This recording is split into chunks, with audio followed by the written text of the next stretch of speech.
Hello everyone, আশা করি আপনারা সকলে ভালো আছেন ও সুস্থ আছেন। বাংলাদেশ বিদ্যুৎ উন্নয়ন বোর্ডে একটি নিয়োগ বিজ্ঞপ্তি প্রকাশিত হয়েছে।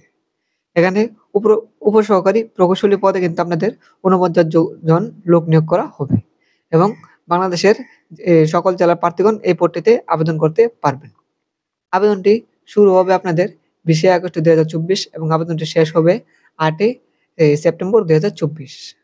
আবেদন করার ওয়েবসাইট হচ্ছে bpdp.teletalk.com.bd। আজকে আপনাদের সাথে সেই নিয়োগটি নিয়ে বিস্তারিত আলোচনা করব। আর যারা আমাদের চ্যানেল নতুন তারা অবশ্যই আমাদের চ্যানেলটি সাবস্ক্রাইব করে রাখবেন। চলুন ভিডিওটি শুরু করা যাক। বাংলাদেশ বিদ্যুৎ উন্নয়ন বোর্ড, কর্মচারী অধিদপ্তর, ওয়াপদা, মতিঝিল, ঢাকা। এখানে পদটি হচ্ছে আপনাদের উপসহকারী প্রকৌশলী, ইলেকট্রিক্যাল, মেকানিক্যাল, ইলেকট্রনিক্স, পাওয়ার এবং সিভিল।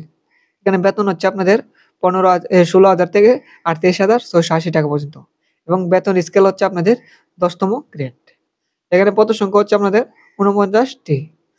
ন্যূনতম শিক্ষাগত যোগ্যতা হচ্ছে ইলেকট্রিক্যাল, মেকানিক্যাল, ইলেকট্রনিক্স, পাওয়ার, সিভিল ইঞ্জিনিয়ারিং এ ডিপ্লোমা পাস থাকতে হবে এবং এসএসসি অথবা সমমান এ অথবা ডিপ্লোমা পরীক্ষায় যেকোনো একটিতে জিপিএ 3 পয়েন্ট থাকতে হবে এবং কোনো পরীক্ষাতেই জিপিএ 2.25 এর নিম্নে নয়, ফলে কিন্তু আপনারা আবেদন করতে পারবেন না এবং যাদের বয়স 18 থেকে 30 তারাই কিন্তু এই পদটিতে আবেদন করতে পারবেন।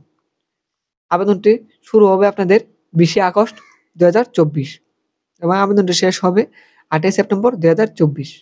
আবেদন করার ওয়েবসাইট হচ্ছে bpdp.teletalk.com.bd। এই ওয়েবসাইটের লিঙ্ক আমার ডেসক্রিপশন বক্সে দেওয়া থাকবে, আপনারা চাইলে সেখান থেকে ক্লিক করে আবেদন করতে পারবেন। এই ছিল আজকের মতো ভিডিও। আর যারা এখনো আমাদের চ্যানেলটি সাবস্ক্রাইব করেন তারা অবশ্যই আমাদের চ্যানেলটি সাবস্ক্রাইব করে রাখবেন।